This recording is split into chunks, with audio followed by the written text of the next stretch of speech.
मैं Lokesh Sethia, founder partner SR wealth elite and share market Gurukul, आप सबको मेरे इस चैनल पे स्वागत करता हूँ। दोस्तों, happy new year to all private bank and PSU banks. तो मुझे इस प्राइवेट बैंक और पीएसयू बैंक, जैसे मैंने स्टार्टिंग में बोला था, बैंकिंग में 13 की मल्टीपल में ये ट्रेड कर रहा है बैंकिंग सेक्टर। और इसमें अगर आप देखोगे, कोटक 5 साल से नहीं चला, एचडीएफसी 5 साल से नहीं चला, कैन बैंक दो दो तीन साल से ज्यादा कोई मूवमेंट नहीं आया पीएसयू में। अगर आपको आप देखोगे, इंडस बैंक 4-5 साल से कोई रिटर्न नहीं है। तो जो भी प्रोमिनेंट बैंक है वहां वहां पर एक्सिस बैंक 3-4 साल से कोई रिटर्न नहीं है। एक आईसीआईसी बैंक थोड़ा बहुत चला है, उसके अलावा आपको कोई भी बैंक में कोई बड़ा मूव नहीं आया। तो टॉप 2 बैंक की मैं जो बात करूंगा उसके नए हैं एचडीएफसी बैंक। एचडीएफसी बैंक में क्यों दिखा रहा हूँ, आप देखोगे यहाँ पर मैंने ड्रॉ किया हुआ है। 2021 से लेके 2024 तक का कोई रिटर्न नहीं है। एक्चुअली आप ध्यान दो तो 2020 को भी आप काउंट कर लो, 20 में भी 1300 के भाव था। तो ये इसी रेंज में ही ट्रेड कर रहा है। 21 से लेके 24 खत्म हो गया, ऑलमोस्ट 4 साल चले गए हैं, एक्चुअली 5 साल चले गए हैं। उसमें कोई रिटर्न नहीं है स्टॉक पे। और मगर जो बैलेंस शीट है, जहां पर प्रॉफिट रेशियो है, वो अच्छा खासा ऑलरेडी इंक्रीज हो चुका है। प्रॉफिट ऑलरेडी 2 गुना डबल हो चुका है इनका, बट शेयर प्राइस में वो रिफ्लेक्ट नहीं हुआ। क्योंकि आप ये ब्रेकआउट है चार्ट में, वीकली चार्ट में आप देखोगे, ये 5 साल का ब्रेकआउट चार्ट में दिख रहा है। इंक्लूडिंग वॉल्यूम अगर देखोगे, वॉल्यूम में भी काफी इंप्रूवमेंट अब धीरे धीरे बढ़ रहा है। एचडीएफसी जैसे वॉल्यूम भी बढ़ रहा है, और एफआई का जो नेट सेल था वो एफआई एचडीएफसी बैंक के ऊपर बहुत था।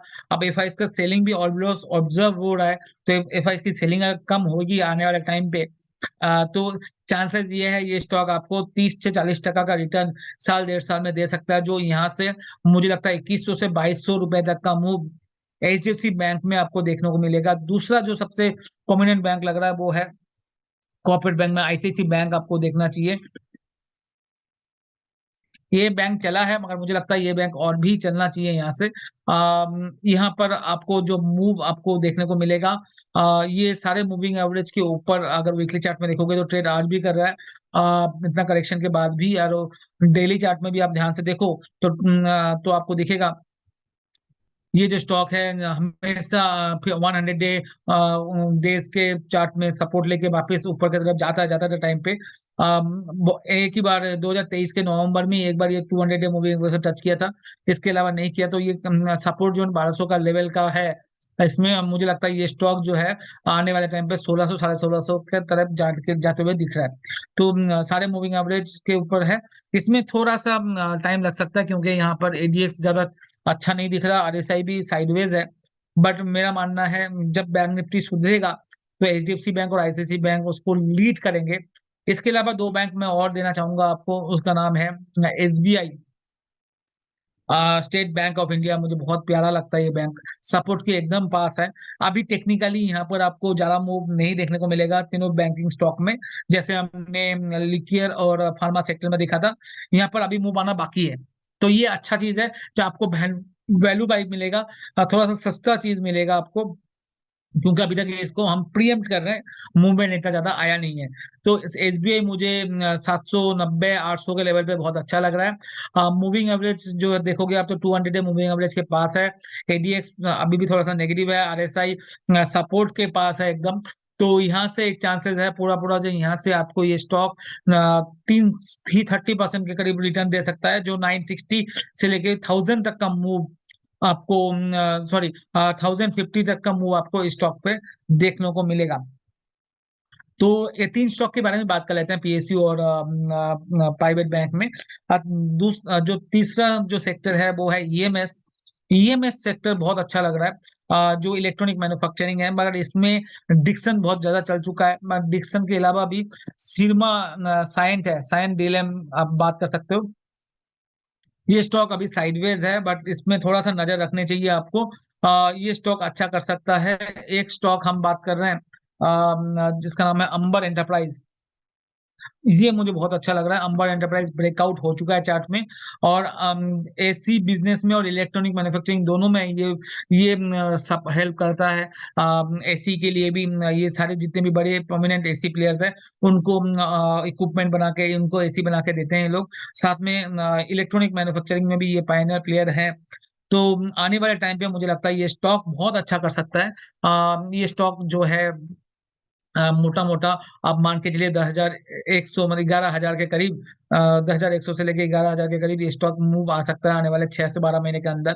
तो इस स्टॉक में नजर रखनी चाहिए। अगर आप देखो पिछले कुछ दिनों से जो जबरदस्त वॉल्यूम का इंक्रीमेंट हुआ है, एडीएक्स पॉजिटिव है, आरएसआई पॉजिटिव है, सारे मूविंग एवरेज के ऊपर ट्रेड कर रहे हैं।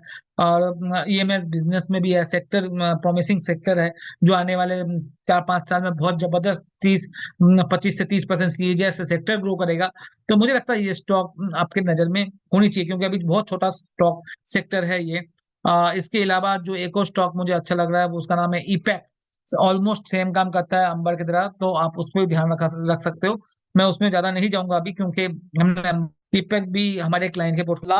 लास्ट नॉट द लिस्ट, हमें लगता है मिड कैप आईटी में अभी भी बहुत जान बाकी है। तो मिड कैप आईटी स्टॉक्स में आपको ध्यान रखना चाहिए, उसमें से एम्फासिस आपको ध्यान रखना चाहिए। साइडवेज अभी चल रहा है ये स्टॉक, मगर मुझे लगता है ये स्टॉक आपको बहुत अच्छा रिटर्न दे सकता है। इस स्टॉक का जो अच्छा खासा सपोर्ट जोन है वो है 2700 के लेवल पे है। जब तक 2700 का लेवल नहीं टूट रहा तो यहाँ पर लॉन्ग पोजीशन में आपको 30-35% का रिटर्न आ सकता है। और एक और जो स्टॉक है जो ब्रेकआउट हो चुका है, एफएसएल की बात करूं तो एफएसएल कंटिन्यूस अपर डायरेक्शन में है। एंड हमारे क्लाइंट के पोर्टफोलियो में हो सकता है हमने आज भी रिकमेंड किया ट्रेडिंग के हिसाब से, बट 6-12 महीने के पॉइंट ऑफ व्यू से मुझे लगता है 550-600 का मूव इस स्टॉक में आ सकता है। क्योंकि आप देखो मोमेंटम तो काफी अच्छा है ही स्टॉक में। बाकी जो आईटी कंपनीज है जहां पर इतना मूव नहीं आ रहा अभी, ये स्टॉक देखोगे 2023 में 120 रुपए से 340 रुपए तक का मूव आया है और कंटिन्यूस अभी भी चले जा रहा है। तो आप स्टॉप लॉस के साथ स्टॉक पे अगर आप ध्यान रखो, यहाँ पर 100 मूविंग एवरेज ये तोड़ नहीं रहा, तो ये आपका सपोर्ट जोन है 333 जो है, ये सपोर्ट का काम करेगा। और मुझे लगता है 550-600 रुपए तक का मूव, मतलब यहाँ से 50% का मूव इसमें 1-1.5 साल के अंदर आ सकता है। सारे मूविंग एवरेज के ऊपर ट्रेड कर रहा है स्टॉक, ली हो चाहे वो डेली हो, इस सब में आपको ये देखने को मिलेगा। तो मोटा मोटा ये सारे सेक्टर में जो हमने बात की है, पहला सेक्टर है लिकर, दूसरा है फार्मा, जिसमें सीडीएमओ टू बी प्रिसाइज, वो मुझे ज्यादा अच्छा लग रहा है। प्राइवेट बैंक है PSU bank, EMS and mid and small cap. आप मिड कैप का आईटी स्टॉक्स, आप ये सारे स्टॉक का एक खुद का रिसर्च कीजिए इस सेक्टर के ऊपर। और कौन से स्टॉक आपको अच्छे लग रहे हैं मुझे कमेंट करके जरूर बताइएगा। मैंने अगर कोई स्टॉक मिस कर दिया है या कुछ और एनालाइज करना है तो आप जरूर बताइएगा। और मेरा एनालिसिस अगर आपको अच्छा लग रहा है तो सब्सक्राइब करना मत भूलिए हमारे इस चैनल को। आपकी सब्सक्रिप्शन से ही हमें मोटिवेशन मिलता है और ज्यादा कंटेंट बनाने के लिए, अच्छा अच्छा कंटेंट आप मेहनत करके आप लोगों के लिए लेके आने के लिए। आज के लिए इतना ही। Thank you very much join करने के लिए।